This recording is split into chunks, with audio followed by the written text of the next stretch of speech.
Windows Alt. So, ये recording start है.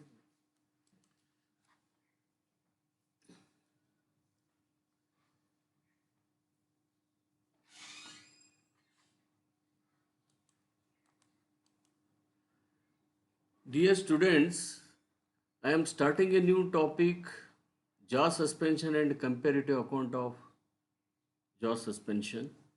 This PPT is prepared by one of my student, Virisheti SR, who is studying in MSc second sem. I am edited and narrated. I am going to make the video for the convenience of the students.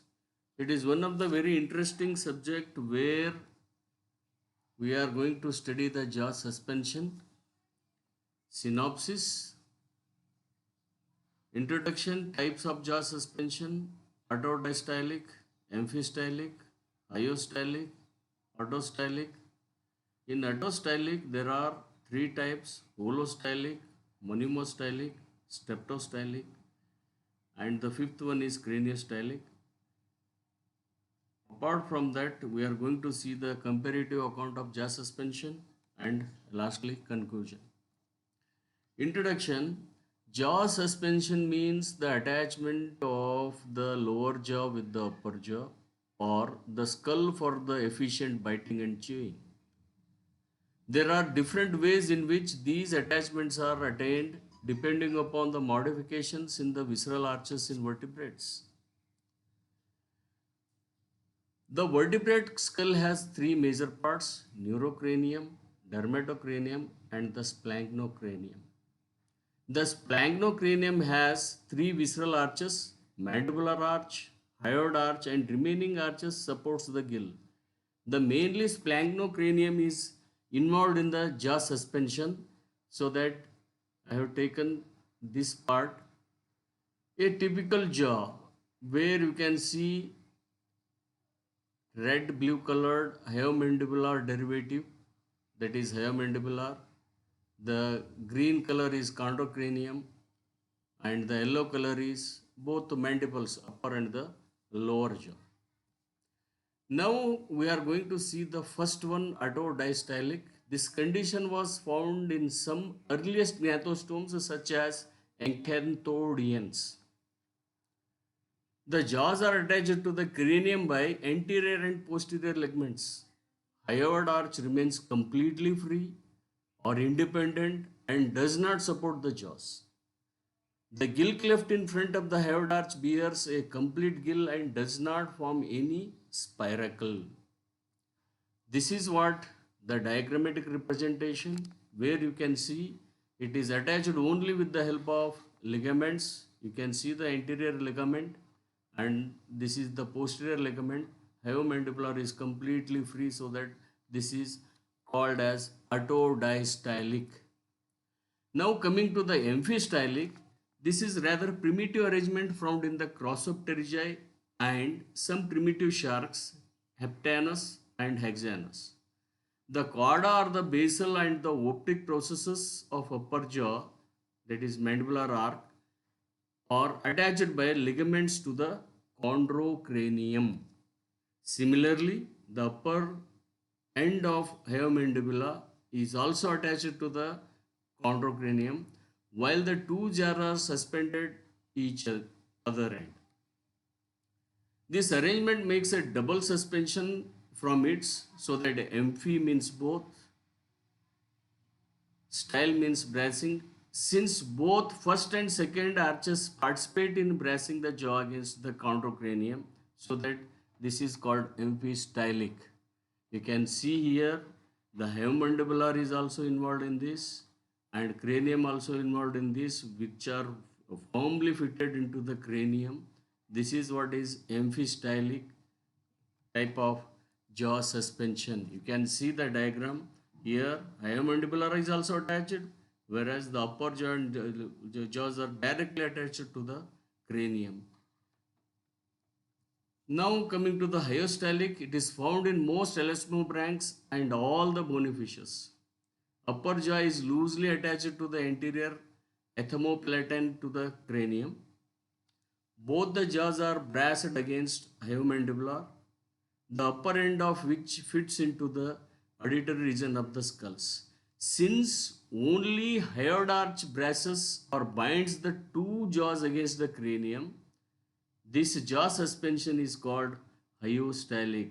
It provides the jaw a wider movement and helps in swallowing larger prey. You can see the diagrammatic representation.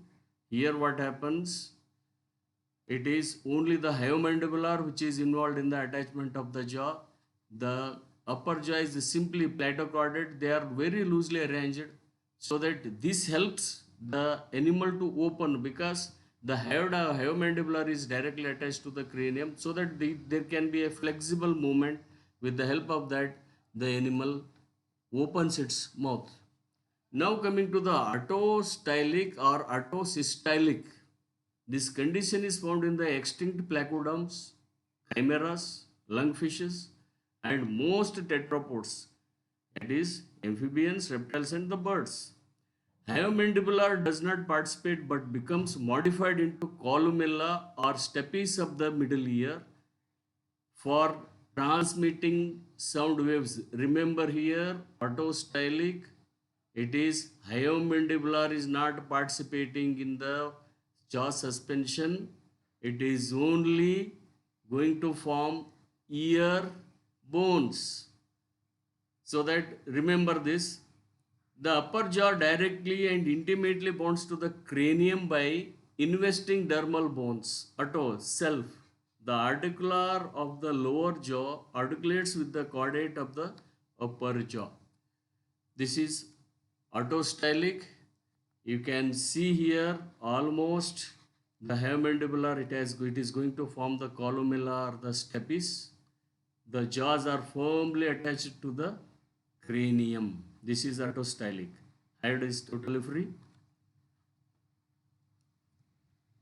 This is what here in the diagrammatic representation, the hyoid bone, hyomandibular, which is going to form the ear bones, bellis, meniscus, and stapes, so that helps in the transmission of the sound waves. The upper jaw is directly, upper and the lower jaws are directly attached to the cranium perfectly, so that is what is called autostylic or self attachment of the jaws. There are three types of autostylic suspension. One is holostylic, second one is monomostylic, third one is streptostylic. Holostylic, this type of found in lungfishes and holocephali. Upper jaw is fused with the skull and the lower jaw is attached directly from it. Hyoid arch is complete, independent, not attached to the skull. Then holostylic, this is what is holostylic representation here. Monomostylic, in many tetrapods, hyomandibular forms the columella and articulates with the chordates. However, the chordate remains immovably attached to the skull. Now coming to the streptostylic, this type is found in snakes, lizards, and birds, in which chordate bone is movable, flexible at both ends, making the jaw highly flexible. This kind of jaws you will find in the snakes, so that these snakes, they can widely open their mouth because of this kind of suspension. Now coming to the last one, craniostylic, found in mammals and some other, call it as a modification of autostylic suspension only. The upper jaw fuses throughout its length with the cranium. Hyomandibular forms the ear ossicle stapes. But articular and the chordate also becomes modified into ear ossicles, malleus and the meniscus respectively. Consequently, two dermal bones, dentary of the lower jaw and the squamosal of the skull, provide the articulation between the jaws. These are all holostylic, amphistylic, autostylic. Now let us see the comparative account of jaw suspension. First, in Agnathans, jaw suspension is paleostylic stage in which none of the arches themselves directly attach to the skull. In gnathostomes and acadians, jaw suspension is autodiastolic, in which jaws are attached to the cranium by anterior and posterior ligaments. Hyoid arch remains completely free and support the jaw. In primitive sharks, the jaw suspension is amphistylic, quadrant and the mandibular both are involved in the jaw suspension, so that amphistylic, amphi is both. In modern sharks and all bony fishes, the type of jaw suspension is hyostylic. In modern sharks and the bony fishes, both the jaws are suspended from the hyomandibular. In most tetrapods like amphibians, reptiles and the birds, hyomandibular does not participate but becomes modified into columella. In most lungfishes, upper jaw is firmly fused with the skull and lower jaw is suspended from it. In many tetrapods, monomostylic jaw suspension is seen. Quadrate remains immovable. In some reptiles, that is lizards and snakes, birds, the type of jaw suspension is streptostylic. Chordate is loosely attached and is movable at both ends, is known as streptostylism. In mammals, craniostylic type of jaw suspension is seen. Now coming to the conclusion, development of jaw transition was there in feeding method. Due to jaws, animals could shut quickly with a strong bite and securing inhaled prey. Because of the strong jaw suspension, active predation becomes a common lifestyle in the subsequent vertebrates. Students, study well. Thank you.